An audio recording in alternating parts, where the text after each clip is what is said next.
So this session will focus mainly on the ACEs. This is part two of our Commonwealth Shared Scholarship Preparation Program, and we'll focus more on the ACEs. As you know, the ACEs play a significant role in determining how you are viewed by the selection committee and who is selected at the end of the day. The Commonwealth is one of those scholarships where not only the academic profile matters, that's your GPA or publications or whatever academic stuff you put out there, but also your personality, your other skills in terms of leadership, voluntary service, and your ability to cause and spur development in your country when you return. So they look at that in writing through essays, and it's a wonderful opportunity for you to shine if you have gaps in your academic profile. So in this session, we're going to go step by step through each and every essay, and also we'll be very happy to answer your questions. As housekeeping rules, like we know, we'll ask our questions only at the end or during the meeting, but on the chat box where we're going to read at the end and answer. So I'll share my screen, and we'll just simulate a sort of application process. And I'm very happy to be joined by Berenice Moki and Ines Corinne Kambu, who will be co-facilitating this session with me. So let's fasten our seatbelts and we are going to begin. Right, my screen is being shared just now, and I believe you can see it. Please just confirm with me. Yes, I can. I can't see it. Can you or you can't? Yes, I can. All right. I can't see. Okay, that's wonderful. So here I just typed on Google. It's sure I have Microsoft being here, but on the general search engine, Commonwealth Shared Scholarship 2024, and the first option that appears, just takes me directly to the website of the Commonwealth portal. And when I go in there, this page opens, the white and blue page where you have the overview, how to apply, supporting documents. There's plenty of stuff that you can potentially gain and read from here. But in terms of actual application, don't click on this apply button just at the top of your page. Go to how to apply. Then in the how to apply, we had seen already last week the list of approved courses. We're not going to go back to it.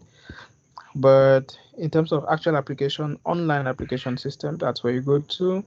And I just want to say that in terms of, I would type my country, Cameroon.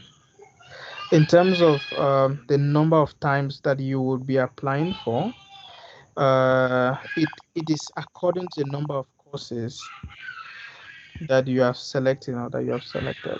I'll type my email.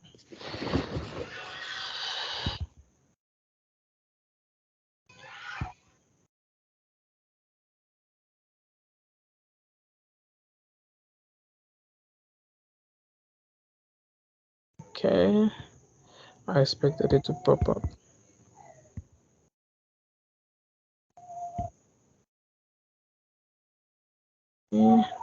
So normally you have to create your, I hope I didn't miss something.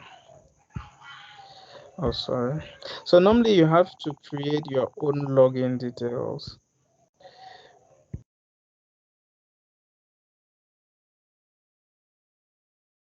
I hope I'm on point now.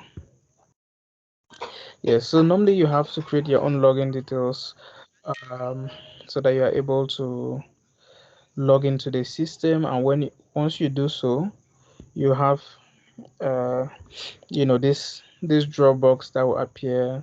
You fill in your country, then after you go, you register, then you have to choose the team under which you're applying for. So this implies that somewhere you already know which course you are already about to apply for, even if you've chosen 10 or 15. At every point in time, they'll ask you for a specific course, and you have to choose it under a specific theme. Let me say I go to strengthening health systems. Um, Under strengthening health systems, you have the different courses which are available. All the courses on health systems are there. Now, that's not what I meant to choose. But as a matter of fact, I would insist again that don't choose courses only because of the names of the university or because they're generic and that's what you can possibly do. Be very try to be diverse and try to maximize your chances by choosing also courses where you know that the competition will not be too high. For example, public health courses, global health courses, everybody will do that, especially those with a health background. But there are some more detailed or more specific courses that people may not do. And again, we've said it more than once, it must not also be under this health systems and capacity. I'll just switch a bit so that we have a sense. I'm basically in the health field, but when I go to strengthening resilience and response to crisis, for example, just look at the last one here, UCL, MSc Applied Infectious Disease and Epidemiology. So if you're looking only at the health side, you may not find these courses. And there are other, this I like the one in London School of Economics that says, okay, okay, yes. So I was talking about the courses. Can you hear me? Is my screen still shared? Yes, Yes, sir. We can it get you is. clearly, sir. Okay, lovely. So the one in London School of Economics and Political Science, for example, is an MSc in International Development and Humanitarian Emergencies. Believe me, nothing there sounds like medicine or health.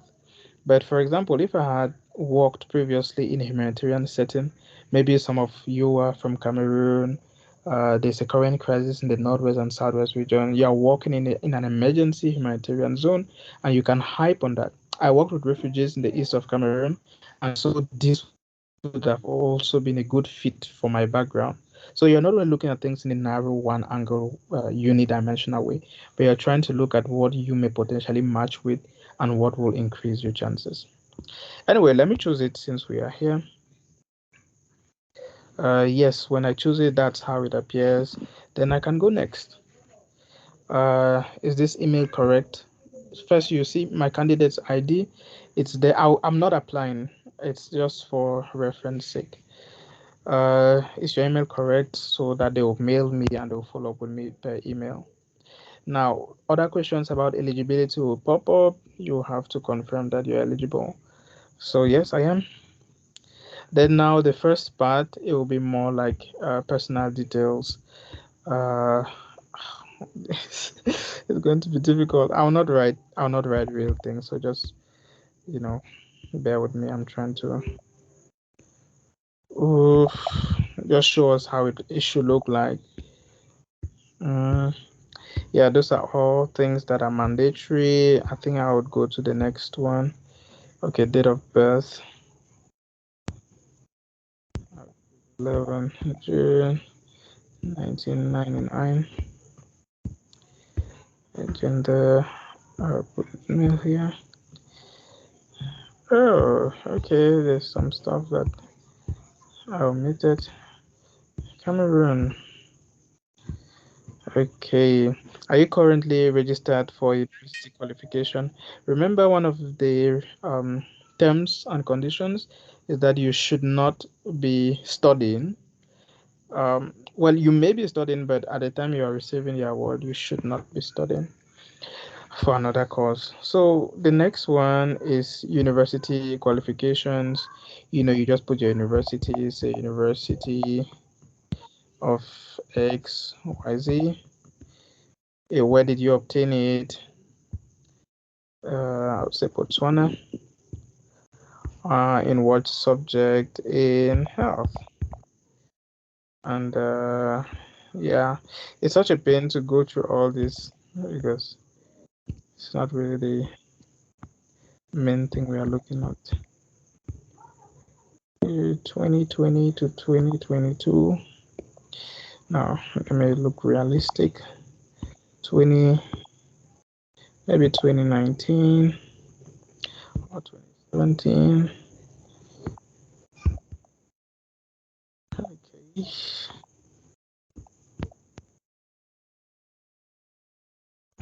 Um, Let me say I had a bachelor's degree. Well, whatever. Class awarded, I had a distinction. And date of the award, 11 10 2020. Okay. Another university qualification. Yes, like if you have them, this is the right place to put them and, mention your. Basically, they wouldn't ask your CV. So this is like them catching up with you on your CV. And just under here, university education outside of your home country, previous scholarships. It's very important that you are able to brand yourself as, a scholar, somebody who is used to scholarships.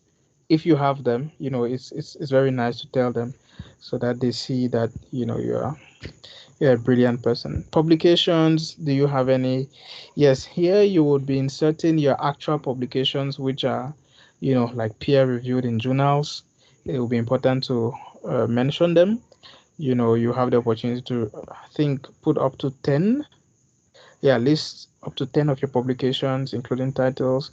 You just need to follow as they've said. If there's a DOI, you should provide. But you can also include things like your thesis, your dissertation, even if it was not published, but those ones would not have DOIs. They will just, appear as their titles and whatever, they're asking for up there. Any prizes, any distinctions is also very important. These are things that also testify that you are a high achiever, you are a goal getter and stuff. So don't take this part lightly. Remember, we said that they look at the overall profile, and if you're able to demonstrate that overall you're a strong candidate, then it ups your chances. Okay, here is more like your employment history. I'll just take really just anything to save time. Okay, and we go now to your references. Let's read what is written in red. We will only request references from those referees stated on your application if you are named as a reserve or nominated candidate to the CSE. Note that some universities may require references separately. Please refer to staff page of the CSE website for further details. So what they mean here is that you should provide the names of potential referees that will recommend you if you are selected by the CSE. Generally, selection is in two processes. It can either be a full nomination by the university that you're applying to, or it could be a reserve position. Reserve basically means you're on the waiting list. And so if that's the case, the CSE will mail you and ask for actual recommendation letters of your referees that you had put during the application process. So below there's referee one, referee two, blah blah blah. You put the names of people that you know that you can meet them at any point in time when you are nominated, so that they can give recommendation letters. And also it's important to know that the Commonwealth will send specific details and codes that those referees should put in the recommendation letters before they send. I believe if my memory is not failing me, they will have to send it by themselves, not through you. Or I don't know. I mean, Berenice and Ines will remind us that a bit fresher on this. Yes, they send So, it straight. okay, okay, that's great. They'll have to send it directly. So again, I'll just put random stuff. Um, yeah, relationship to you. It could be a lecturer. It could be a mentor. It could be, somebody who knows you deeply enough. Anyway, Hope Joe. Let me see. Now,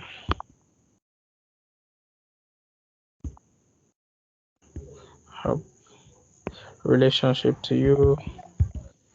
So yeah, so there's a minimum of three mentors, and actually there are three mentors. Sorry, three referees that you should be um, writing about. Honestly, I don't know what I'm typing. A relationship to you, just anything. Yeah, so you have to clear this, and okay, this here now comes the real essays of the Commonwealth. Here it's about you being very original, and being able to demonstrate that you are a high profile candidate who will bring development to the country. So the first series of essays is the developmental impact essays. Just below, they ask you for your university application number, if known. Usually, you may know or you may not know, depending on your application with the university. Universities will give you confirmatory emails with a reference number. If you have that already, you can use it here. Otherwise, it's still fine to leave it empty. So I'll just switch now, and I will switch speaker. Berenice Moki would walk us through this developmental impact, what you need to know, how you need to write down yours, and I'll come back and follow. So Berenice, you have the floor. I'll just be moving my cursor whenever you need me to.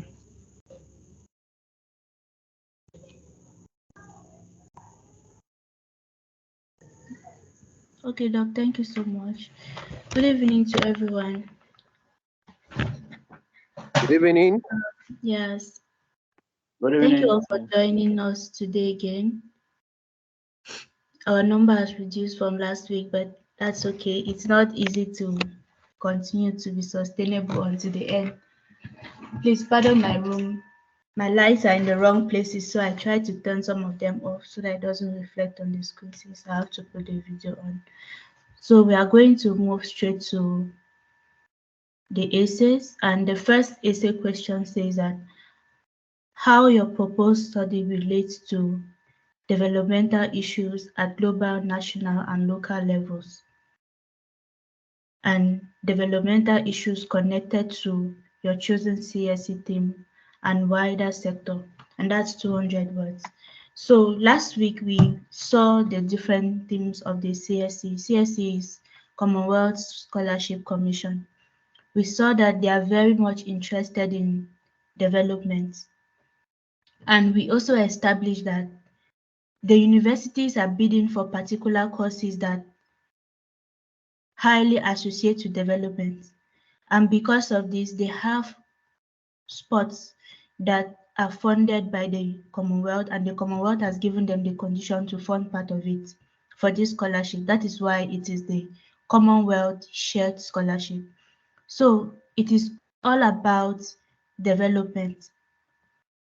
It is also important for us to know that these 6 themes of the Commonwealth Scholarship Commission come from the 17 Sustainable Development Goals.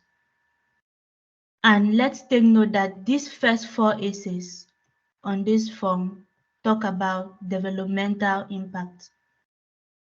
So they assume that in your writing, in your interest, in your desire to apply for this scholarship, you should be development driven at different levels, starting from your local, national to global levels. That is the reason why our first question asks us to talk about this development impact. So for this first question, the first thing you need to know is what is the problem that you're looking at relating to development? What is the problem you're looking at relating to development? What is the issue that you want to resolve relating to development? To approach this question, you look at how development is approached at your national level, how it is approached globally. So you narrow down global issues relating to development from the perspective of your country. Another thing that is important to look at is the statistics of your country. What has your country reported? to be an issue or a developmental issue in a particular Commonwealth Scholarship Commission's sub-theme. I hope you are understanding me. So, for example, we have the Sustainable Development Goals are going to be evaluated in 2030. In Cameroon, where I come from, we have the plan for sustainable development to be evaluated in 2035. And to make sure that this plan is going on well, there is a strategy, a development strategy for this plan that will be evaluated in 2030. So all these things are on the internet. When you go, you check in Cameroon's plan for sustainable development, and then you go to the aspect of health. If you are somebody who is health driven, what are the statistics? What has been reported relating to what you are interested in? If you are interested in HIV, what has been reported? Let's take, for example, the Health Sustainable Development Goal. It talks about strengthening health systems and capacity. If I am somebody that is interested in the health system, not a very disease-oriented person, I should gear my essays towards the health system. What are the things that have weakened the health system in my community, in my country? And how does this affect development? How is this going to affect the plan for sustainable development in health in Cameroon as a whole? In your essays, look at your nation, what has been reported, how is it affecting development, what proposition do you have to solve this problem? That's what question number 1 is talking about. I want to also highlight that in your answers, you should have a particular topic running through your mind with respect to your own essays. Let's take, for example, in my own case, I did global health policy. So I was looking at health system strengthening from the aspect of policies. I was looking at health system strengthening from the aspect of policies. So what is the problem that links health system strengthening and politics and policies? I brought in COVID because that time COVID was still ongoing. I brought in the humanitarian crisis. So these two are deterring or weakening the health system. And what can we do to solve this problem? By revising policies and making sure that policies in place are being implemented. So I'm just going to quickly read my first essay, and I'm reading so that you have an idea of how to write yours, because it's important to know what somebody else did. But I wouldn't advise that you copy mine because my experience is not the same as yours. And remember, we always say that you are telling your own story. You are telling your story. So don't copy what somebody else has done, but this should be an inspiration or a guide to help you write your own. So what I wrote was this: as an applicant in the field of health, of global health policy, I am but one of the numerous who admire appealing health policies around the globe. In line with my interest in the 2030 Agenda for Sustainable Development globally and Cameroon's developmental plan for universal health coverage by 2035, I have resolutely joined the cause for strengthening health systems. It is evident that the global community is at a critical moment in its pursuit of the Sustainable Development Goals in bracket (SDGs). More than a year into the global pandemic, health systems have been weakened, and recovery efforts so far have been uneven, inequitable, and insufficiently geared towards achieving the SDG number 3, that is the health one. The current crisis threatens decades of developmental gains in health, further delaying the urgent transition to healthy lives and well-being for all.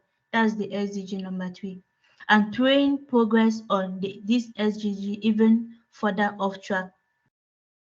Now, I've stated my problem. I've stated what the world is doing or what the world is supposed to do to combat this problem. What at the level of Cameroon is being done to combat this problem. And the fact that the problem has made health systems to get weaker and we might not be able to achieve the sustainable development goals.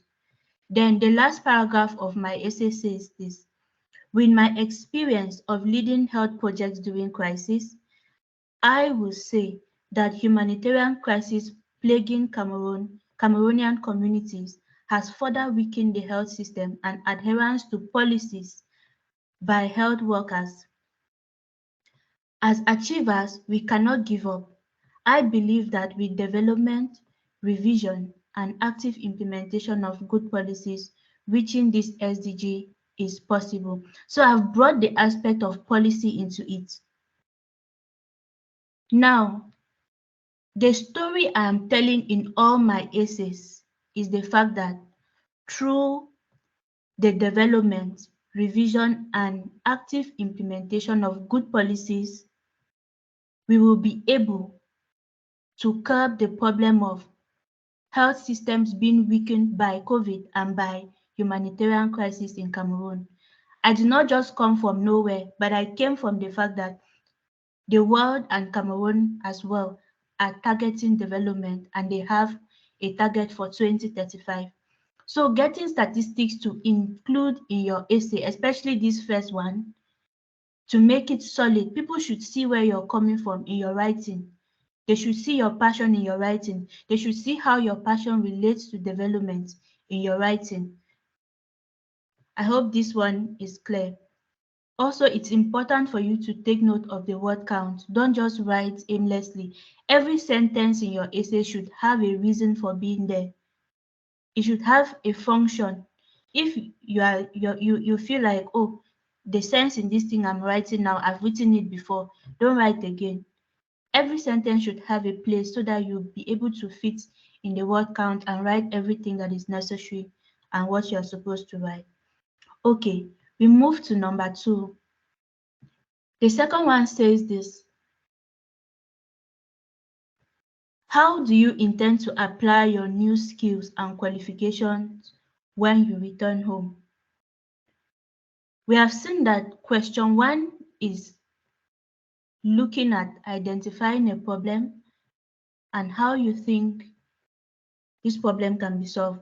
You don't give a lot of details about the solution to the problem. Now, it is question 2 that is targeting solutions to the problem that you have identified in question number 1. And they assume that you are not just going to study for studying sake. As you go, you acquire a degree, you acquire skills. They also expect you to return to your home country. Now, starting from your country, how do you intend to curb this problem you have identified with the new skills you have gotten and with the new qualification you have gotten? So what I wrote was, I intend to apply my skills in 2 areas. Take note of that. Be specific with what you want to do. Don't jumble things together. Know that the person reading your essay has not read it before. They are not in your mind. They have not worked with you. They don't know you. So this thing you are writing to them is what communicates the kind of person you are, tells them what exactly you want to do. So you have to write strategically and concisely. Your essay should be clear. It looks like I am trying to list, but I'm not listing. It's an essay format. These questions, you answer them in an essay format. Don't put point forms. You answer them like an essay, so you write in block. So I said, I intend to apply my skills in 2 areas, namely health projects and research. Why did I choose these 2? Because these are the areas in which I have worked. So I am demonstrating my interests based on my experience. I'm not speaking from the air. I'm not just saying this because I feel like with this, I can be able to do what I intend to do. Yes, You can be able to do what you intend to do, but you need to demonstrate it through your experiences, through what you have worked before. You don't just choose things, because if you Exactly. just choose, there's no way to be able to say that this is what I've done and this is why I've chosen it. Please, can we mute so that we will not distract others? Ezekiel, thank you. Okay, I continue. This stems from my previous experience or previous experiences promoting community health, coupled with my responsibilities as founder of a health-based local NGO and research and evaluation officer for an international organization. So at that time, I worked for Evidav as research and evaluation officer, but I was also working with an organization that I started called Grace Foundation. It was very much interested in teenagers and looking at health at community and household level. So I had to write it here. So we see that what I write as what I will bring back home is coming from what I've been doing. So what I will continue doing will come from what I've been doing. Even if I've not founded any organization, I currently don't have a job, what you should say that you come back to do should show from a particular thing that you have done before.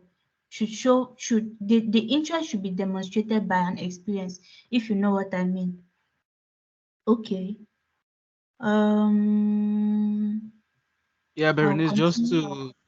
just to throw more light in terms of Mhm. what you mean by saying that your whatever you are saying, they should see a drive, they should see a passion, they should see that it's not coming from the air. You're not just guessing things Exactly. and you are just writing up something to have a scholarship. No, the Mhm. scholarship is just a continuation of something that you have been doing, or it has a natural foundation that this scholarship is now coming to rest on. For example, in Berenice's case, she had worked already in a space of global health. She had worked in research. She had worked with, in a humanitarian organization that she was starting. So she was like, okay, I've been doing this already, and okay, I'm taking this next step to build on what I am doing, and I have the experience that it takes, to continue and to leverage on it. Yeah. Okay, thank you very much, Doc. And also to add that the burden or the drive for what we want to go and study came from our experiences. For example, for me to see that policies are not followed well is because what is on paper is different from what is on the field. That's my experience. For me to know that there is the COVID is affecting the health system this way is because I've been able to identify differences with when COVID was not there and when COVID came. I've been able to identify differences from when the humanitarian crisis came and when it was not there because I was involved in the work. So, in whatever sector you are, whether it's business and entrepreneurship, humanitarian setting, building peace, climate change, whatsoever, identify those problems in your field, how they relate to development, and tell your story in that light, starting from what you have done, what you are doing, what you would do when you go and come back from your studies. So that's just how it is. And this question is 100 words. So I specifically said in this question that I'll be bringing back skills that will help me to implement projects in the field of research and community engaging activities because those were the things that I'd been doing. And let's take note that I will run with these two activities from this question until the end of all. Until the end, onto question number 4. Let me put it there for now. From this question number 2 to question number 4. And let's also realize that this question number 2 relates to question number 1 as well. I repeat, as we have always said, be coherent in your essays. When you have started with one thing, run with it to the end. That's the reason why before you start, really ask yourself, What's the problem I want to solve? Why am I choosing this course at this university? How does it relate to what I've been doing or what I really want to do? So that you have things to write. Because if what you are writing about does not even move you, that's when you'll be short of words. So you should really look at something that you're interested in, you have had experiences with, you have a burden for, and write about. Because with that, you'll be able to enjoy what you are studying actually. So these are the two things that I plan to do. So on the aspect of health research and health projects, in the following essays, I'm going to be expatiating on on these two aspects. For example, question number 3 says, what you expect will change in terms of the following after your studies. Now, what are the outcomes that you achieve? That's the A part of that question. What time frame will you use to implement these outcomes, and who are your beneficiaries? I answered this question in a unique way, but I have a friend who I saw her essays as well. She answered it in a different way. So I'm going to explain both. For me, I started with the first one, which is what are the outcomes? I will specifically say this. One thing I noticed with my essay and hers is that outcomes were measured in quantitative terms. Don't just say, I wish to um, help mothers start breastfeeding better. We are going to build roads. I will help people become more efficient in their businesses. Your outcomes should be measured quantitatively. Say, this percentage of this will be this. We expect to see this percentage do this.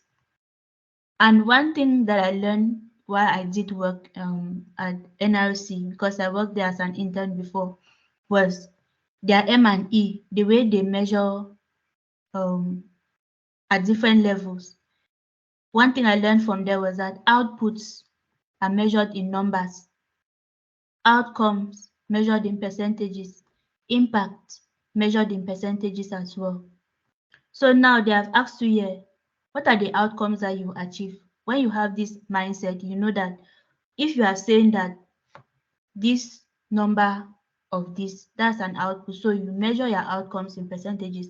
Let me read what I wrote for the A part. Upon my return, I will work in the southwest region of Cameroon, a conflict zone within this region.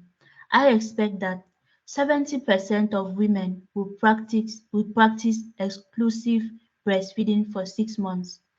Why did I choose this? That's what policy says. It's related to policy, but that's not what is being practiced. So we notice that because the crisis is here, many people are lax about what is in the policy. The health personnel are not strong. They don't have the tenacity to go for it as if there was no crisis. Other things are plaguing the communities that they are focusing on and are able to forget that people should exclusively breastfeed when they are healthy. I mean, under normal circumstances, they should breastfeed exclusively for 6 months. That's what policy says, but it's not being followed. That's why looking at my outcome, I'm looking at implementing policy at household level, healthcare level, and at the level of research. That's why I said I have two main objectives. One, research projects. Two, health projects. So one of them, the health one, was to look at 70% of women practicing exclusive breastfeeding for 6 months, 90% of people respecting the critical hand washing moments, 70% of households take a balanced diet, and 95% reduction in malnutrition amongst children in less than 5 years. So we should also take note that I gave myself a time frame. That's how you measure outcomes in percentages, and you give yourself time if you can. there is a part of this looking at beneficiaries. That's why this question is question number 3. It's a single question. Now, the difference between my friend's essay and mine is that she took each beneficiary. Let's take, for example, she has breastfeeding mothers as a beneficiary. She took breastfeeding mothers, those were beneficiaries. She looked at an outcome, she said 95%, and then the time frame within 5 years. And she was able to really develop her own like that.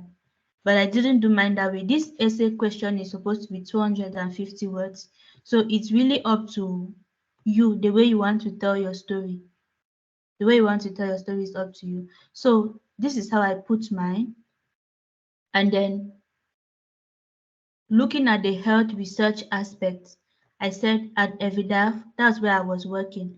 Outcomes will be reaching the application of policies in maternal and child health, reproductive and sexual health, and nutrition, thus suggesting revision, development of new policies, and ensuring the implementation of existing policies. So for this role at Evidaf, what I was trying to bring out is that the research that we have produced shows that people are not practicing what is in the policy. So what my outcome would be is that there should be revision, development, and implementation, active implementation of new policies. What I want you to see in my writing is that there is a particular topic behind it, which is health policies are not being followed, and which could be that the ones that are currently in place have not been revised. But if this is resolved, we will be able to strengthen the health system, starting from household level, individual level, and community level, even to the level of research. So that's the story I'm telling. And this has to relate with development in one of the CSC sub-themes, which is health, strengthening health systems and capacity. I hope this is making sense to someone. And then in the aspect of time frame, I said with regards to time frame, I will classify my goals into short-term, medium, and long-term goals. So remember I said that in terms of outcomes, time frame, and impact, speak quantitatively. Now, what does short-term mean to me? I then said short-term goals will be goals less than 6 months. Medium-term goals will be goals between 6 months and 1 year. And then long-term goals will be above 1 year, respectively. What is a short-term goal for me? A short-term goal will be organizing workshops and seminars for team members in order to equip them for outreaches. That's for the community projects or health projects that will be doing. Then for the mid-term goals, I will seek funding to implement the projects. And for long-term goals, we will carry out community interventions. Then in the research aspect, remember I am targeting 2 objectives. 1, health projects, 2 is research. Then I said in the research aspect, where am I please? Okay, please just pardon me. Okay, in the research aspect, my long-term goal will be providing data and evidence, suggesting them to health and policy makers for evidence-based revision, development, and active implementation of policies. So I'm speaking in these 2 aspects. When I do for one, I do for the other. And then don't forget that I also spoke about the foundation that I started. I gave the name at the beginning. Then I said at Grace Foundation, my target will be lactating mothers, children under 5, and men in Boya Southwest region of Cameroon. While at Evidaf, my target will be households and healthcare workers, policymakers as well. So this was in terms of who are my beneficiaries. So I answered the question in line looking at first, what are my outcomes? Secondly, what's my time frame? Thirdly, who are my beneficiaries? Looking at these two aspects, my role as the founder of Grace Foundation and my role as health and as research and evaluation officer where I was working. So it's good to be constructive in your writing so that you don't get the person reading mixed up. Now, question number 4 says, how the impact of your work can be measured.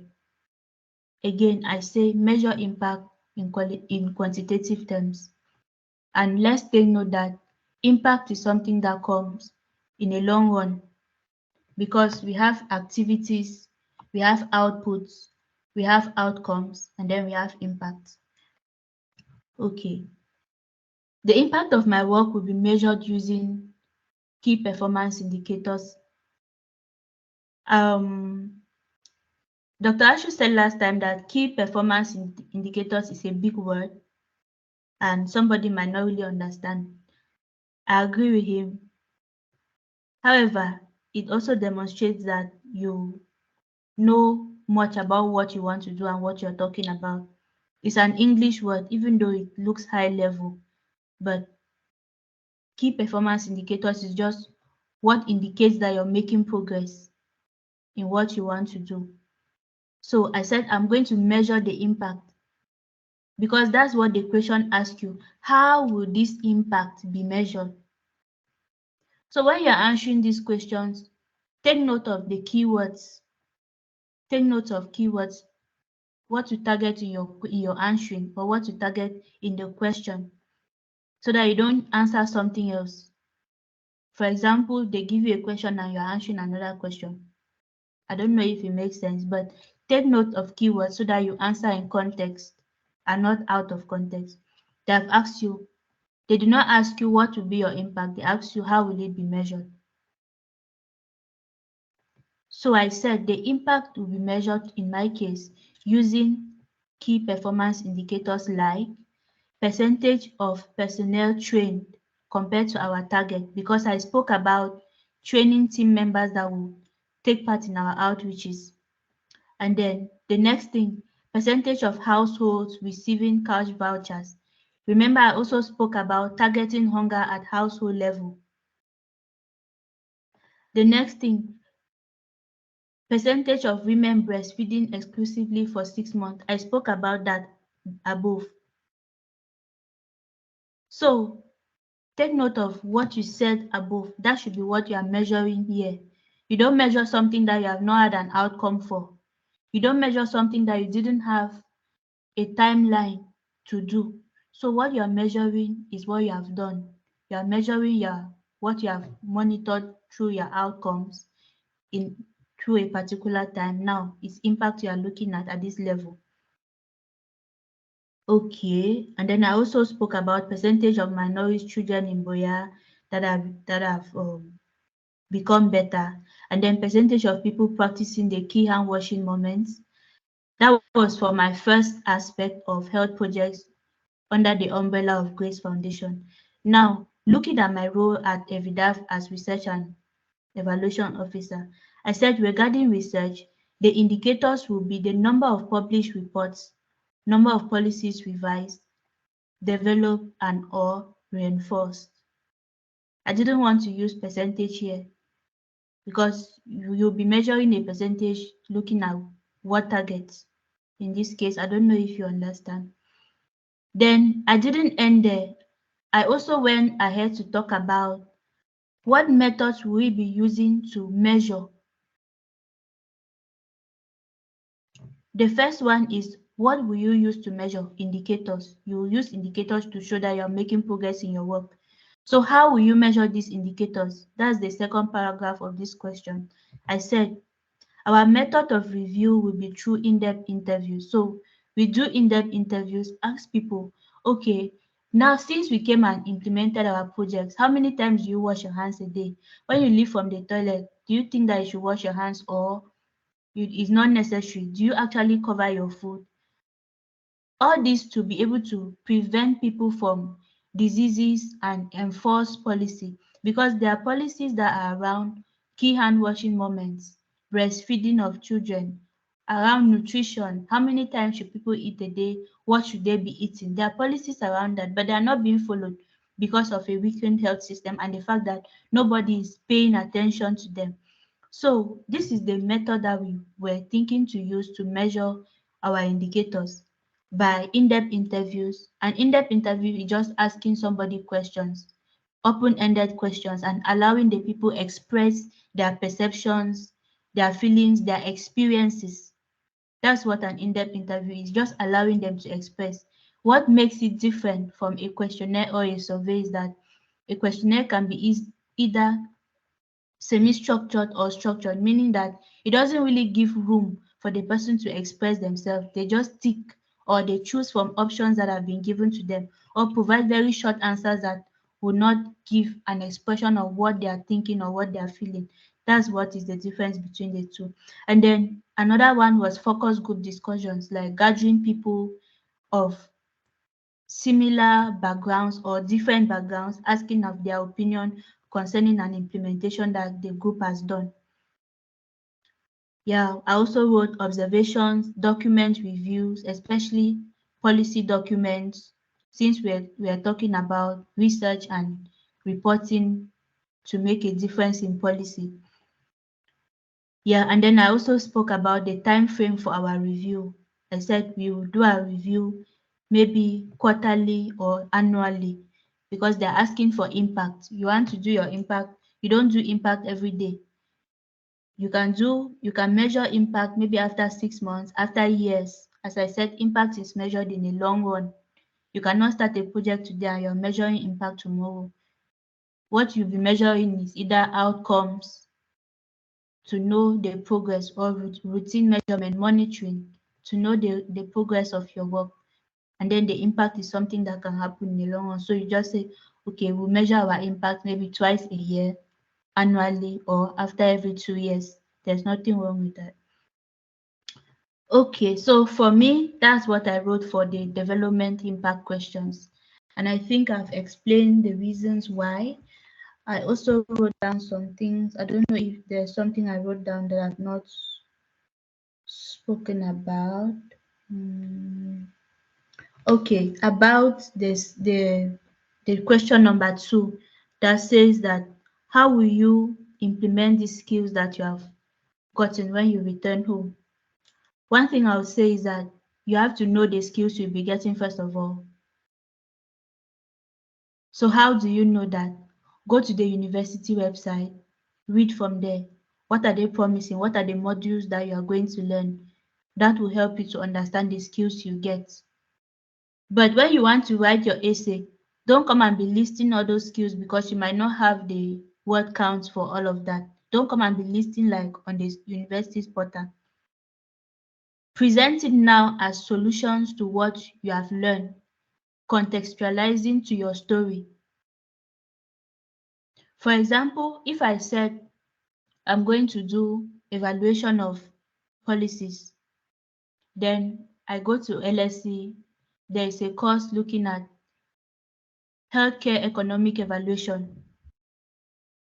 I'll not say I'll be evaluating healthcare. I will contextualize it to evaluating the policies that are found or I have described to be a problem. I don't know if somebody is understanding me. What I'm saying is just contextualize what you have gotten from the university website to what you're actually telling in your story. And don't be so abstract that you don't even relate your story to what is being offered by the course you are going to study. So that's one thing I just wanted to make clear as well. And yeah, so okay. Another thing to emphasize on is the word count. Make sure you are respecting word count in this, because there is actually cutoff on this Commonwealth application portal. If you don't do your word count correctly, part of your essay will be cut off, and the sense that you're trying to pass across might not really be complete.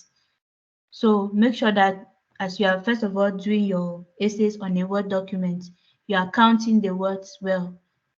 So that even when you are sending for review, don't expect the reviewer to be able to be the one to cut it for you and say put this, don't put this. Make sure that your word count is okay. You have all your ideas put in place. Then after the review, we make it easy for you. Okay, Doc, thank you so much. I don't know if there's something I left out, then you can All right, let me. thank you so much, Berenice. I think that if there's any serious thing, we'll ask them on questions, and you have the opportunity again to maybe clarify one or two things. But a few things that I'm picking from Berenice's expose, which to me, is very pivotal to understand. Firstly, that this part of the essays is like the most important part. Mhm, It's a developmental impact scholarship. So it's important that they know what problem you want to address.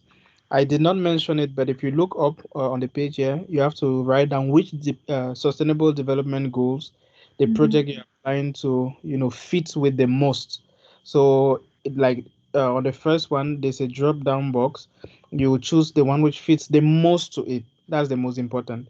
The mhm, second one, what fits closely, and if there is a third one, in fact, you have to provide three. So sometimes they may not all fit, but at least the first one, and usually the second one as well, should have something to do with your problem. So what I'm retaining from what Berenice has shared is that you must come out clearly with a problem that you want to address. You are not just looking at these essay questions and trying to answer them verbatim. They say, what is this? What is this? You answer, in that sense. You are coming to sell an idea. You are coming to sell solution to a problem. That's your developmental impact. What will you be solving as a problem in terms of development? What is hindering progress in your country? What is hindering progress globally? And how will this course come and help you to bridge that gap? So everyone has to have their own problem uniquely. Don't copy what Berenice has said. Don't, that's plagiarism. You cannot base yourself on people's essays. There's something that you should be able to identify and fix. For example, in most of our African countries, there's littering everywhere. There's dustbins. There's open dustbins. I can say that, okay, that's yeah, something that will lead to environmental pollution, maybe the determinants of health associated with that, blah blah blah. Then I want to study One Health. Then I come and press on the fact that I want things to change in terms of garbage in our countries. So really, yes, it's important to understand that you are targeting a problem. So I'll continue with the essays. I hope it's true that it's intense. It's true that it's heavy.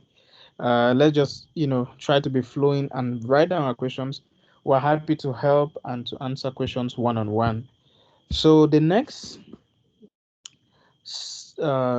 series of essays talk about your proposed study in the UK. So remember, you are applying. The school first of all is seeing this your essay. We'll see your essay. It's true that you're applying on the Commonwealth portal, but it is being accessed. It is accessed by the school. So each school that you're applying to is receiving your essay as a unique essay to them. It does not matter whether you're applying for 30 essays. Each school is receiving them, the essays, as if you're applying only to them. And so you must be very specific to the school. The school must feel that you're actually intentional about applying to them. So the first question, it says provide a short outline of your proposed study/research. This should be written for an audience that does not have prior knowledge of the subject and must not be overly technical. Any abbreviations or specialist terms must be explained. So, um, yes, here you have to provide a short outline, that's 125 words, of your proposed study. Now, they put slash research. It does not mean that you should already have a research topic in mind. Usually, this question it ties very much to PhD candidates, where they can have research topics and stuff. But in this case, your focus is your proposed study. Let me say my proposed study was a Masters of Science in One Health. The Masters of Science in One Health. how will I describe it, in a short outline? I'll say something like the Masters of Science in One Health offered by the University of Birmingham um, will provide me with skills in so and so areas in order to be able to do so and so and so. So they just want to have an idea of the fact that you know exactly what the course is, what the course offers to the students. So you have to resource yourself from the university's website, from the university's page, from the course page, and mention exactly or summarily what that course is all about. Next question, please provide a detailed plan of your study. When they say your proposed study here is your time in the UK, provide us a detailed plan of your time in the UK. The selection panel will want to understand why you have selected your proposed course and university. Describe clearly, firstly, why you have chosen your proposed course and university and why you want to undertake this study in the UK. So I'll go one by one. Firstly, here, this the first question is why have you chosen that course and that university, and why do you want to study in the UK anyway? Now you have to mention how.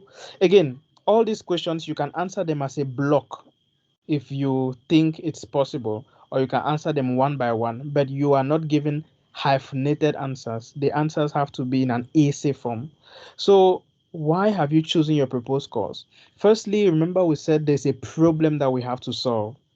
There's a problem. You must come back and state your problem.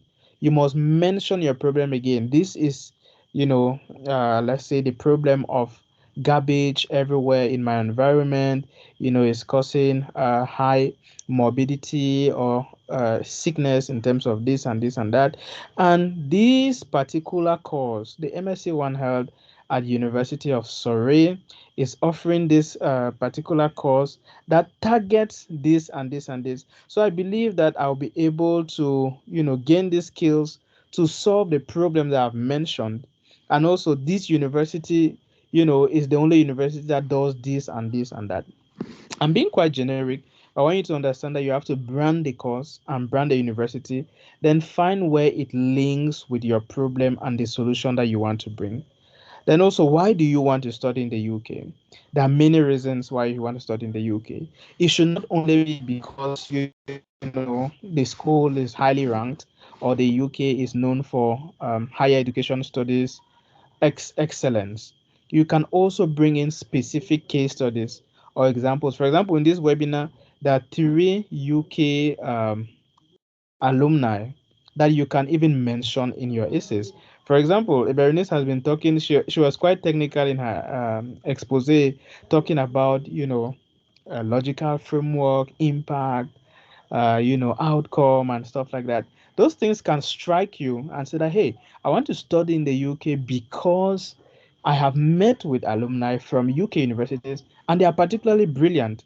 This is, one of the reasons why I want to study in the UK. I equally, want to study in the UK because of maybe a university, maybe a specific lecturer, maybe a specific, I don't know.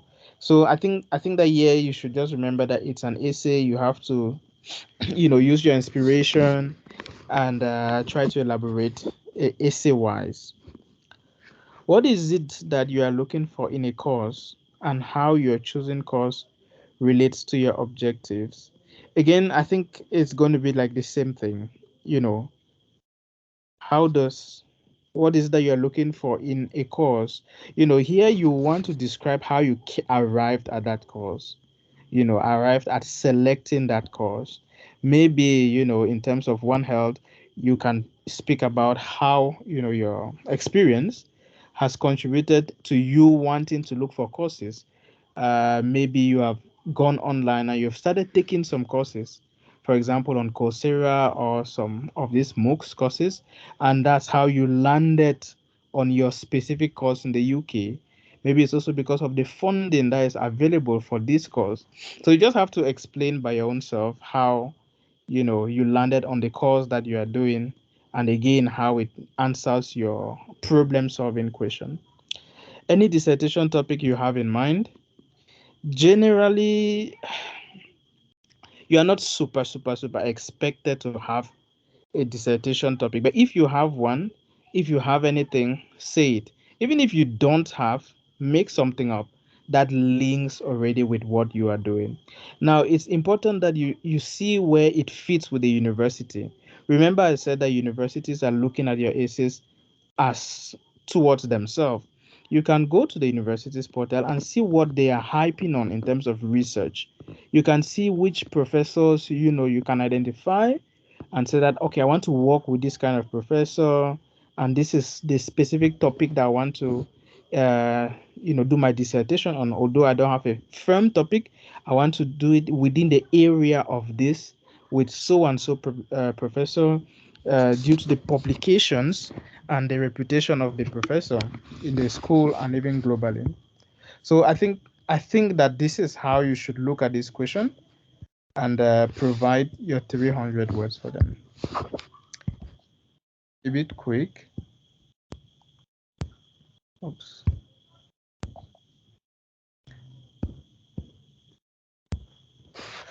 Okay. Career plans. The selection panel will want to understand how your proposed study will assist you in your career. Describe the skills that you expect to gain from this scholarship and your career plans when you return home afterwards. So, what are the skills that you intend to acquire during your award? What are the objectives that you are putting to yourself during the award? Firstly, is the academic skills, the academic knowledge that you want. You may want to say things like, things which relate with the actual course. For example, in my own case, we studied on global health policy, we studied on health systems, we studied on program management, we studied on monitoring and evaluation. So you may want to actually mention that I want to gain skills in so and so and so and so and so. So, firstly, the first thing is the academic skills. The second thing is leadership. Something else that you may want to have as an objective during this award is leadership. You can mention things like you would want to be, you want to seize any opportunity to be a leader in your class, to be a head, what they call like a class delegate, or the head of the class. You want to seize the opportunity even in a school. If there's any group you want to show leadership, show volunteerism, and work with such groups. So you can actually mention skills around leadership and opportunities to demonstrate and improve your leadership skills. The third thing that you want to mention here is network. So during your award, what do you want to grow in terms of network? And here you have to synchronize everything. It has to match with your previous work experience and background, and also with your future plans. For example, if you were working, say, in an NGO, what kind of networks are you looking to build during your award? What kind of networks will you use after your award? You want to mention the network aspect. Something else that you want to mention as network is your link with professors who are there. For example, your teachers, your supervisors. You want to build strong ties with UK universities through these individuals who will help you in the future in your career and what have you. So you should be able to explain thoroughly this kind of things. All right, your career plans in 5 years following the award. Again, it will have to stem from your previous work and the study that you are going to do. Now, within 5 years, what do you hope to implement? Here, I really think that is a strong difference in terms of what you hope to implement and what you hope to really become in the long-term career plans. So, what do you hope to implement? Maybe you are coming back to implement a project, and all these things is part of what you want to sell. What do you want to implement, maybe as a project? For example, if I'm coming back with an MSc in One Health, maybe I want to implement, a sort of training program to involve people in the animal sector, people in the health sector, people in the environmental sector. I want to train them maybe in one state of Nigeria, then train them, in one entire region of the country, then nationwide within 5 years. Or you can have that within 5 years, you want to set up an organization, or you want to grow your organization from this level to this other level by applying this and this and this and this. Maybe, for example, there's a particular project you want to maybe include a sexual and reproductive health aspect or another kind of thing aspect into what you're doing. This is where you should mention it. Again, these are aces. These are aces. They have to flow with stories. Now, in terms of long-term career plans, where do you see yourself in the future? Now, within 5 years, maybe you can also put things like you want to go for a PhD if that's really strong in your heart, but you have to be very realistic. They're expecting that you come back to your country, you spend 2 years. Will you be able to earn a PhD within the 5 years? It may make sense to instead put it on long term, but of course it can still work in the short term. Now, in the long term, where do you see yourself in the big picture? Who do you see yourself, really, when you talk about the long term? It could be that you see yourself, scoping your work from your country throughout Africa. It could be that you see yourself working with the government or working with governments, or even becoming a minister in a particular domain. It could be that, I don't know, you have another degree. It may be that you want to be a lecturer. Those are really what will enter into your long term. But again, you have to be coherent. It has to stem from the beginning. It has to make sense coherently. The same thing has to just be flowing. And yes, they have to also see that you're a visionary person, you're ambitious, and indeed you are foresighted. Okay, now we're going to move to the personal statement. It's going to be a very long webinar, and I'll just allow Ines to continue quite briefly with the personal statement and the volunteer and leadership experience, which I believe are the last before we wrap up to collect questions. So thank you very much, Ines. Can you? Hello. Thank you, Dr. Osu, for giving me the floor. Thank you very much for this initiative, and thank you, Berenice, for your presentation. I think it has been really rich, and I hope it helps the prospective applicants in their process. I hope also that by next year we have new scholars from this batch. I have been asked to share about the personal statement essay. I will not be long. I will try to be brief, but to give insight about this. Concerning the personal statement, according to me, it's one of the key points of this essays part because it gives you the opportunity to brand yourself, to sell yourself, and so that the Commonwealth Scholarship Commission will know which candidate they have in front of them. Here with the Commonwealth Scholarship, you don't have the opportunity to have an interview compared to other scholarships. So this is your last opportunity to to showcase all your assets. The key point I think concerning the personal statement, the first thing is to be organized in your idea. Try to make a plan. It's an essay, it's not a letter. Try to make a plan where you state different ideas, but everything must flow. My proposition, for example, how I did it, I started by giving my background. So in this part, you present where you come from, who you are, which kind of challenges you have overcome in order to be where you are today. It might be, for example, if you have had challenges with your education process, your finances, if you have any disability, you explain how you have been able to overcome that in order to be where you are today. After this, you explain which issue you have identified in your community. Are you targeting, for example, a specific disease or any specific problem? It depends on what is your aim. As Berenice said in her presentation, you need to have a specific ideas, so a particular issue that you are trying to target, and that same issue must be what you are talking about from the beginning to the end. That's ideally.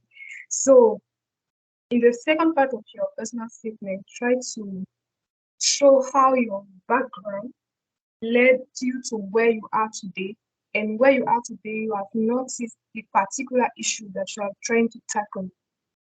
And don't forget to explain why particularly that issue is of interest to you. Has it concerned yourself or a member of your family or certain relatives in your environment? So be really specific about it.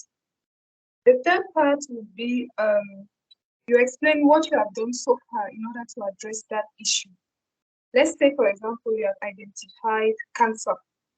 Let's say pancreatic cancer.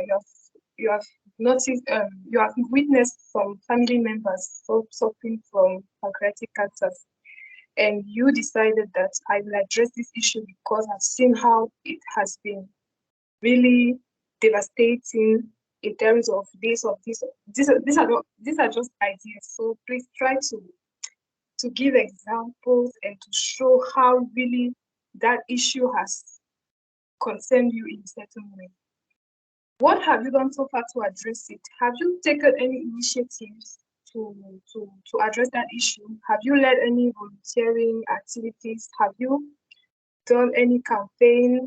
What have you done? Because the Commonwealth Scholarship, they want to support leaders, people that have potential to bring change in their community after their studies. So you must have a sort of record of leadership experience. Don't just say that I want to do this, I'm interested in this, I'm passionate about this, but you have done nothing so far. Even with the means you have, what have you tried to do in order to solve that problem? They want to know it because with your studies, they will feel that they are adding you value in order to increase your impact, the impact you have had. So to explain well what you have done so far in order to address it, you can tell them the activities you have carried out and the outcome. For example, you can say you were concerned about this issue, so you have maybe conducted a survey about this or this or that. You have conducted a campaign where maybe 10 people have been when 10, for example, when 10 people have received counseling about how to prevent a specific disease. Apart from the fourth part, you will explain why you choose the course you are choosing currently.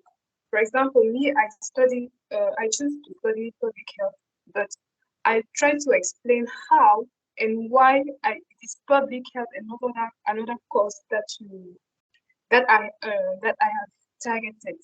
So explain how the course that you are selecting will equip you with the skills you need in order to continue solving the problem you are currently targeting.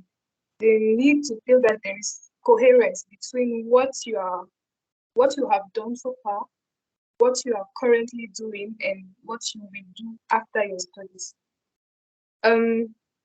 After explaining why you choose that course, you must explain why you choose the university you have chosen. Why, for example, two universities might offer the same course, but every university, when they will receive your application, they must feel that you are speaking to them particularly, not just a random message that you wrote for many other schools. So please be specific to each university. Read about their different specificities. Read, it might be their rankings, the way they organize their classes. Take the time to browse on their website and note everything that is really specific about them that you can include in your essay.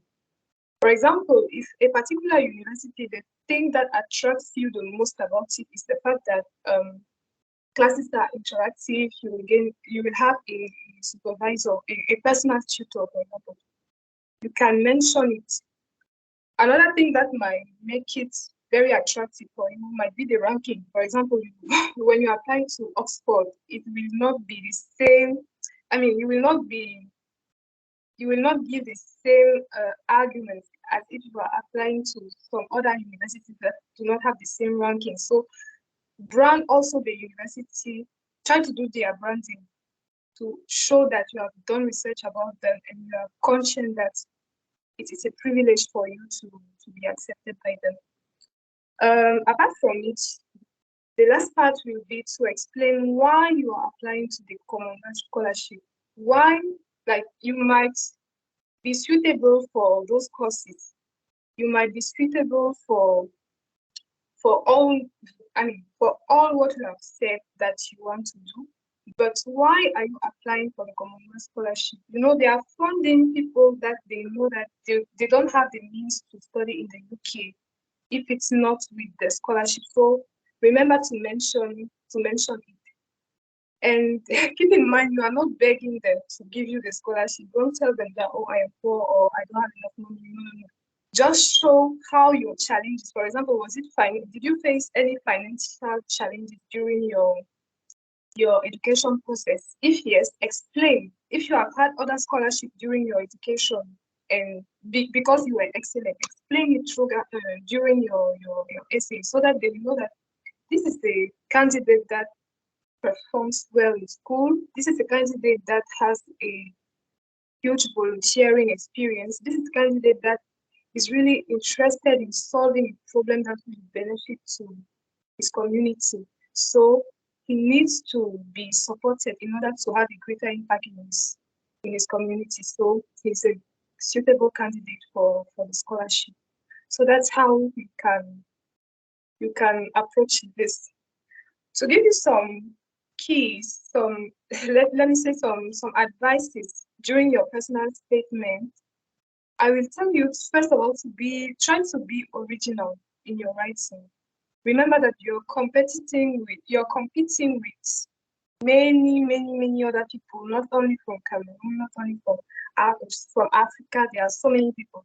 So you really want to stand out in your application. When they will read you, may then feel that this is a genuine candidate and he needs to be supported because he really has the potential to make a difference. Apart from it, try to be yourself. Try to stay yourself.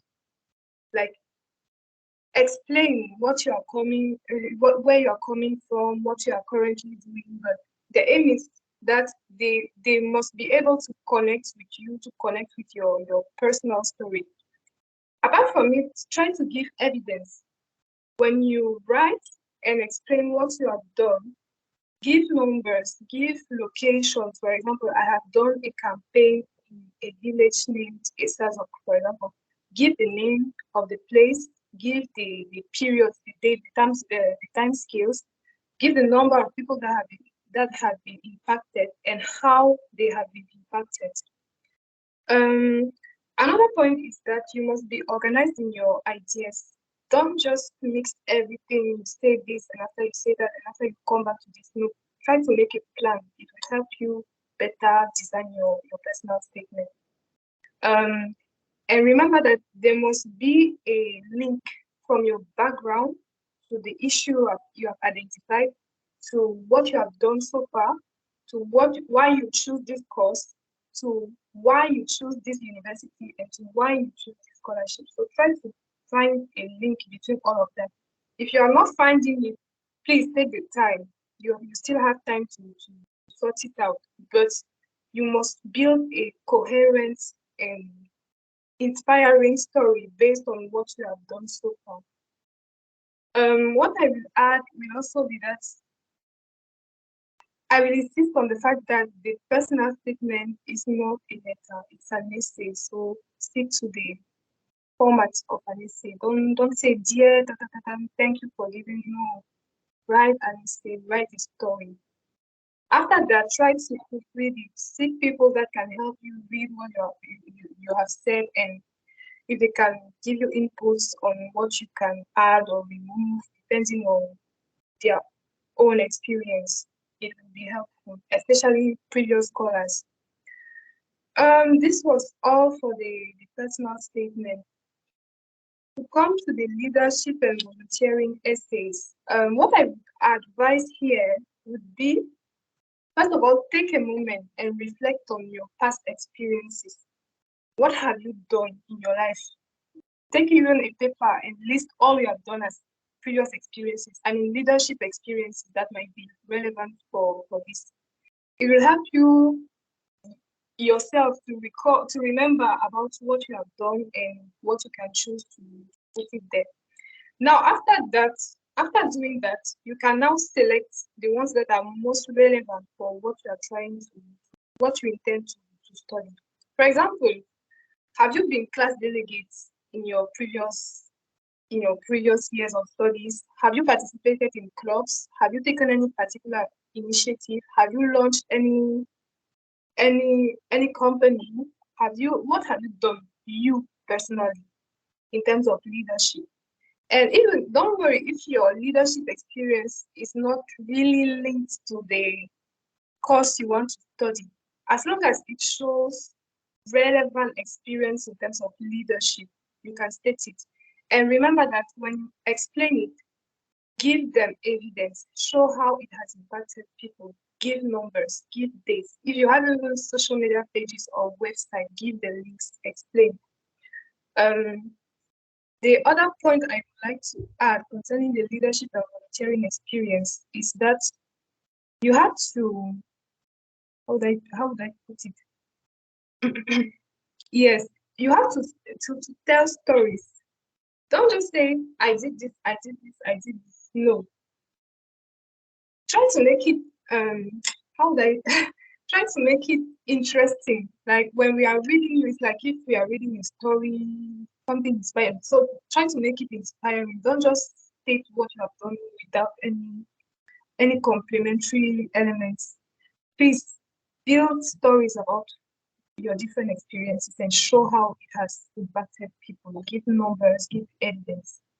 Now, some tips concerning this part. I would say that it's important for you to use the I pronoun rather than the we or us. Show what was your contribution to the different activities you have carried out. If, for example, me, I was an executive assistant in an NGO. Most of the activities we carried was they were group activities. I was not like the main person at the center, but I was like the second. How like anyway, I helped a lot in conducting many different activities. So when I explained what I was doing, I tried the most to use the I pronoun. I showed how I helped to realize specific tasks. I, I showed how the tasks we realized helped to benefit to different people and to impact positively people's lives. So try to use the I pronoun instead of we or us. Apart from it, respect the word count. If they say write 500 characters, is it 500 or if they say 1,000 or 500 words, please don't exceed it. Because if you exceed it, they will not read it anymore. And also, if they tell you write 500 words, for example, you will have an idea of how extensively they want you to write. So if you see 500, don't go and write just 100 or 50 words. No, take your time, explain well, and try to stick to the word count. Don't write so small, don't write too much. And also avoid repeating the same ideas. If you are, Berenice has said it in a very beautiful way. If you state an idea, explain it, be extensive about it, but then don't come back to it because there's no point. We have already understood that you have done this, so explain something else. Now, apart from it, I would say my last advice would be to take it seriously. Every essay is important. It's true that some essays might seem more important than others, but take every aspect of it seriously because they must feel that they have in front of them someone that has had time to understand what it is about and that has taken his time to develop well his ideas and who is suitable for us. So take your time to prepare well, take it seriously, write well, avoid grammar or vocabulary mistakes. That's why it's important to take proofreading from others, from other either other scholars or any other people that can help you proofread it and dedicate enough time for it. Don't wait till the last moment in order before preparing your essay because honestly, the essays are really stressful. It takes so much time. You need to have ideas. You need to edit it. Sometimes you will even write something. Wait, after some days, you come back, you read it again, and you realize that no, this point is not okay. I need to change it. So take your time and write it. Dedicate time for it and do it the best you can because it's your ultimate occasion for you to show them how suitable you are for this opportunity. Thank you. That's all I had to say. All right. Thank you so much, Ines. It's really powerful to hear you, after you were this other side last year and you really took good notes and you're a good teacher now. I am really proud of your your presentation and your current work. So really thank you to all of us who presented and to you who were more on the listening end. And like I said, it's really heavy, even for myself it is. So just chill. It's not something that we cannot do. But it's definitely demanding. There's much sacrifice and time that you have to invest to do each of these for each application. If you are writing 10 applications, you have to do this 10 times. It's definitely not an easy task, and we are left with something like 12 days or less. All right, so at this point, we would want to know if there's any question. And if you have a question, feel free to raise your hand. You'll be called to unmute and talk. Otherwise, you can type your question on the chat box. And yeah, if there's no question, would draw the curtains. Okay, Feb, go. I can see your hand raised up. Do you want to unmute or do you want to type? I'll just unmute. Phoebe Go from Kenya. Mine isn't a question. It's just can we get like a point form, like a documentation of the presentation that Inez has done, so that we can go step by step during our applications? Yes. All right. Well, thank you for your question. Ines, I'm not sure you had any formal presentation. However, I would say the recording of this tape of this meeting will be the best bet to have the points that were mentioned.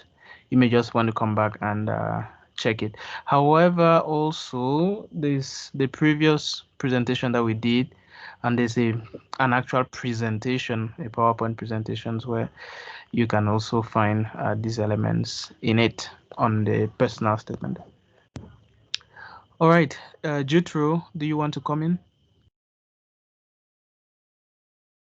Yes, thank you.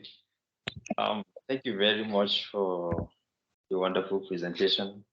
Bernice has actually gave us a very brilliant idea on how to go about the developmental question. Also, likewise, the previous question that was asked, because currently right now, I'm a biomedical scientist and applied for immunity and infection, University of Leicester. And by the grace of God, currently they send me an email of unconditional offer, of which is good. and I've already written down my essays for before submission. So on the developmental question, just like the previous question that was asked, it was really I was just, let me just confess that I was actually feeling the heat actually. So, but just look for the request, if we can get it so that we can fine tune our our essays, especially on the developmental serious. So Well, that's my Jethro, yeah, thank you for this contribution, and congratulations on your unconditional offer. Securing it early is a very good step. Now, in terms of presentation, again, I'm not sure there's any formal presentation.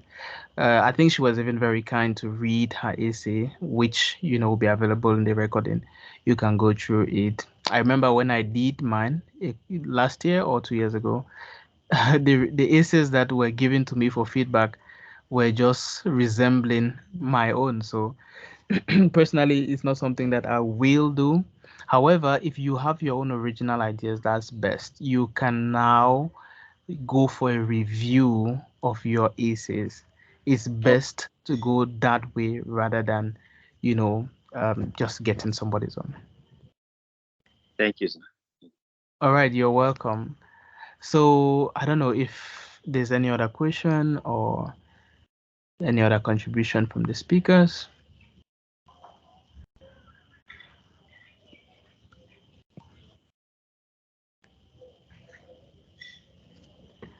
Dr. Ashu, can I add something? Yes, please go for it.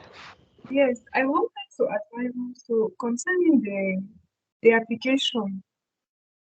Please make sure at the end, before sending everything, you proofread it and you yourself you read everything, because you will be sending essays to different schools and you will need to be specific about each course, each university in your writing. So the trap is that at the end you can tend to mix everything and maybe the University of Leicester we confuse, we put maybe University of Nottingham, for example, instead of putting it the right way. So please we read everything before sending, because every essay you send, every personal statement will go to every university specifically. So can you imagine if, for example, University of Oxford they read your your your essays and see that you have written, for example, University of Leicester instead of University of Oxford.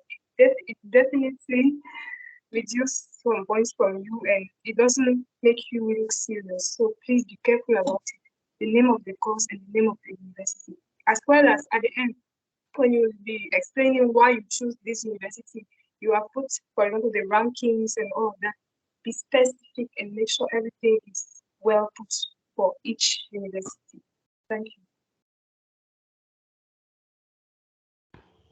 All right, thank you so much, Ines, for highlighting this. I remember in my case, I almost made that error where I was sending universities. Well, it was basically the same essays that I was repeating for the similar courses, and I, had one university that I was changing things, and I not changed everything about the university.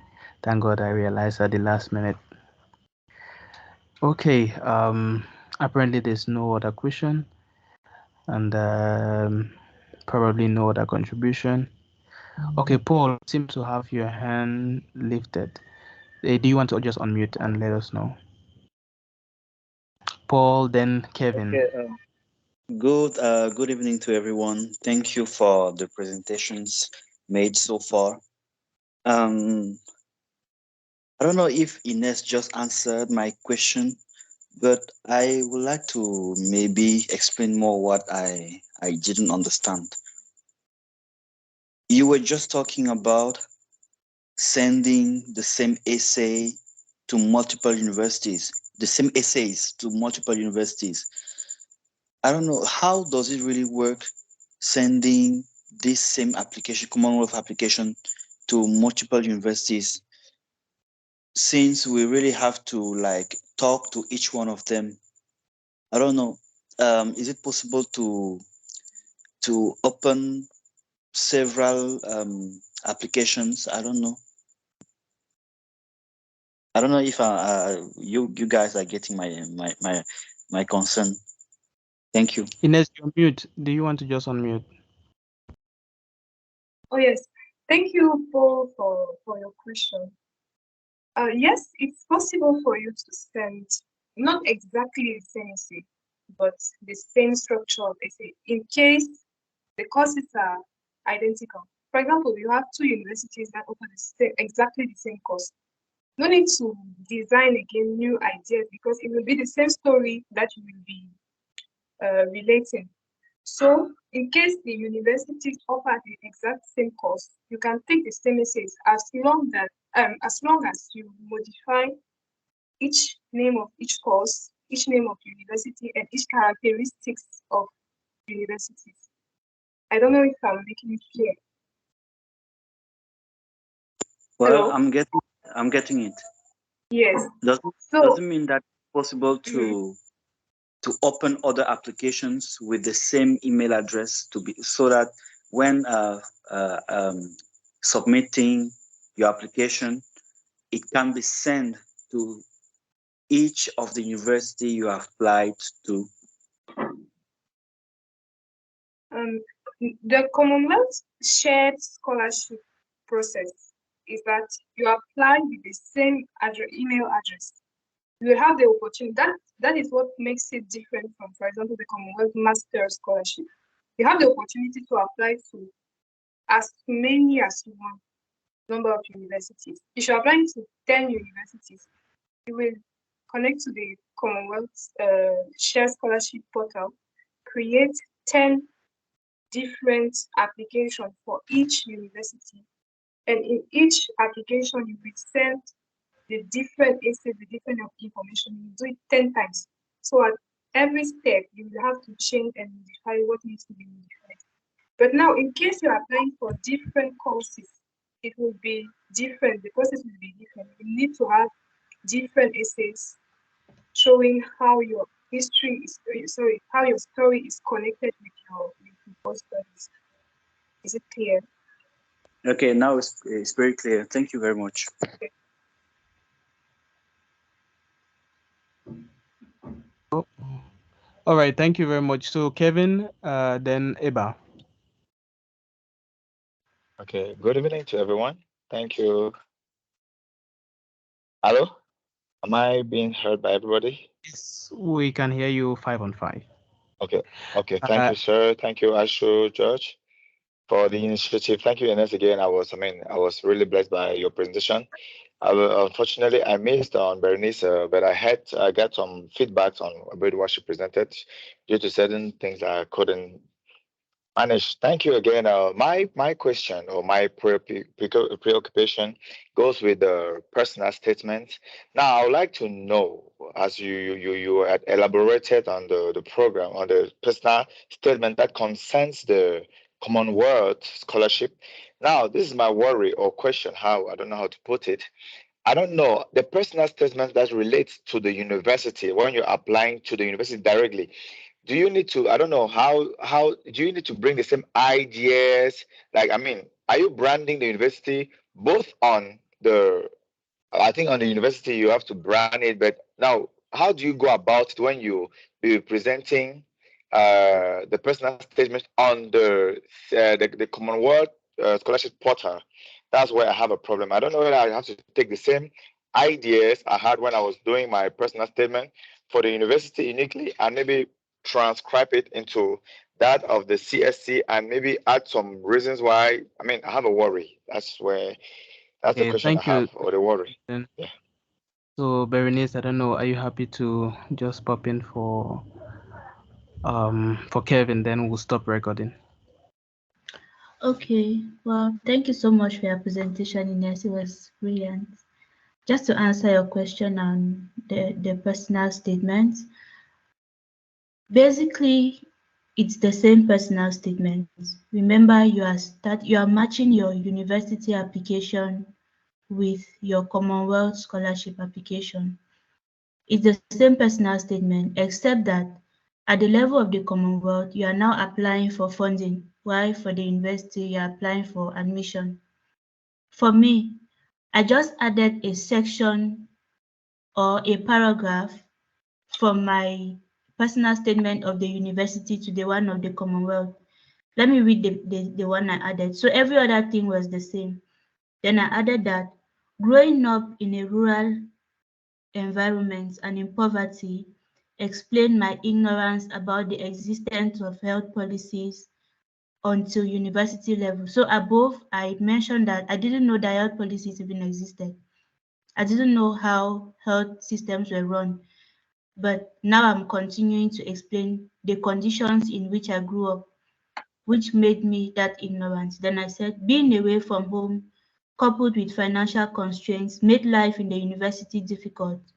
To survive, I engaged in petty businesses like selling peanuts on and off campus and doing laundry in some homes for payment. Despite these challenges, I emerged as the best student in my department in the entire faculty upon graduation with a GPA of this out of 4. This earned me the award of Best Student of the Year in the department and Best Graduating Student in the faculty. These prizes, with some other sponsorship from godparents, sponsored my master's program in public health. At the master's level, carrying out my dissertation was a challenge, but with determination and good performance, I was awarded a research grant from this institute. I named the institute. And upon graduation, I still emerged best student from the Department of Health Policy with a GPA of this of public health with a GPA of this. So what I added to this was the fact that I encountered challenges that were constraints to me funding my education. But because I'm a serious person, because I'm committed to my studies, I got these awards, I got this scholarship that helped me pull through. I'm about to explain that you should be able to demonstrate the kind of person you are in seeking for a scholarship. As Ines said, you are not begging for the money.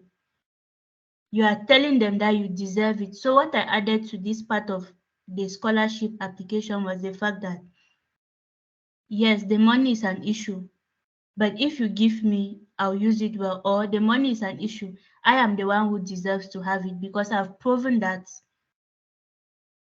even financial challenges cannot stop me from excelling. I don't know if you understand. That's the part that I added to the Commonwealth section that was not in my LSC application. That didn't need the financial constraint part. All I just needed to demonstrate was that I'm a serious student and this is what I achieved with the seriousness. But with the Commonwealth, I use my situation or my background to demonstrate that the finances are a problem, but that even doesn't stop me from getting through whatever I engage to do. I don't know if it makes sense, but every other aspect of my personal statement was the same because it's basically the same idea from the application to the Commonwealth platform. Thank you, Okay, Doc. thank you so Okay, much. well, Thank you so thank you so much. much. Thank you so much, Bernice. That was Oh, really good. Thanks so much. all right. Thank you so much, Kevin, also for your question. And yeah,